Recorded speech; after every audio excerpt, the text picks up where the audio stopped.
So for our serratus anterior push exercise, we really want to think about trying to make sure that we are getting the proper activation through our shoulder blades. So when we come up against the wall, we can either do fists or we can do hands flat, whichever feels more comfortable. I tend to like fists just because it puts me in a little bit more of a locked position and it's easier to maintain. So I'm going to do fists.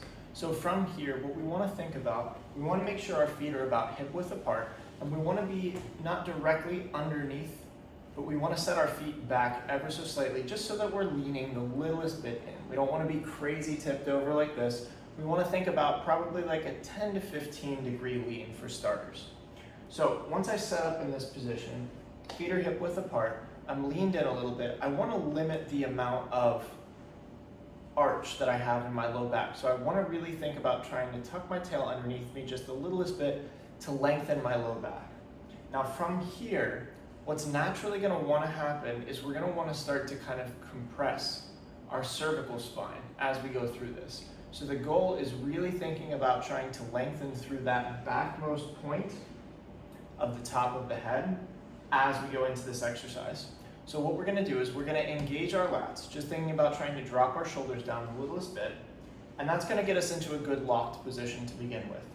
Now from here, what we're going to do is we're going to think about that length through the back of the neck as I slowly start to bring my chest forward, but my arm stays where it is. Notice how my arm is not bending in any way, shape, form, right?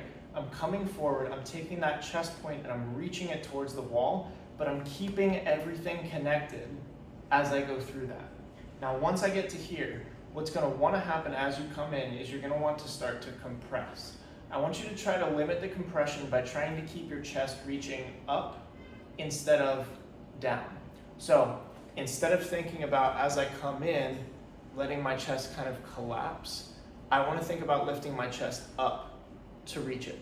Notice how my chest is always continuing to lift up as I come in and out. So the whole thought process is that as we go through this exercise, right, I have that lift, I come in keeping my chest up. Now from here, this is going to be the hardest part. I want to use my hand, use my fist to push myself back away from the wall without curving through my spine. Yeah? So the idea is on the start, we get that lift to happen, right?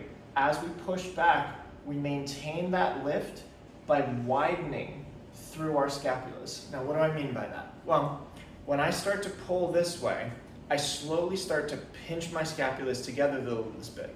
But if I pinch them too much together, I start to run into this type of position where they're lifted up. If I keep them from lifting up and I pinch them together, then I get just this slight coming back. But notice how there's not much lift up. So when we come forward, we want to think about taking those 2 points of our scapulas and widening them without curving our upper spine. So what that means is that as I start to push out the sides of my body, I'm going to keep thinking about trying to lift up through my chest and lengthen through the back of my neck. So this is what it's going to look like. Feet hip width, all connected. I drop down in, keeping that connection. And now as I push away, I really think about trying to keep that chest lifted, lengthening through the top of my head.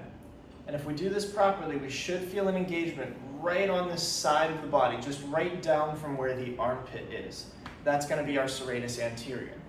Now there is another way that we can do this where we add a little bit of a breath to it. So what we want to think about here is that I'm going to take an inhale to start, set myself up. I'm going to exhale as I come down through, and then I'm going to inhale, remembering to try to bring that breath not just through the front of the body, but through the belly, the chest, the sides of the body, and the back of the body. So almost imagining that we're like a tube that can open up on all sides. So what we're going to do with the breathing, if we want to add that adaptation in, is we're going to inhale to start. We're going to exhale as we come forward, keeping that chest lifted. Then we're going to inhale to widen our body. Exhale again to come forward. Inhale to widen our body. And from the front, when I'm coming to that inhale, I'm really thinking about trying to make my whole rib cage wide while not letting my shoulders come up into my ears. So the biggest challenge for this one is going to be keeping that length of our spine. While you're pushing in and while you're pushing out, keep remembering lengthen the spine, lengthen the spine, lengthen the spine.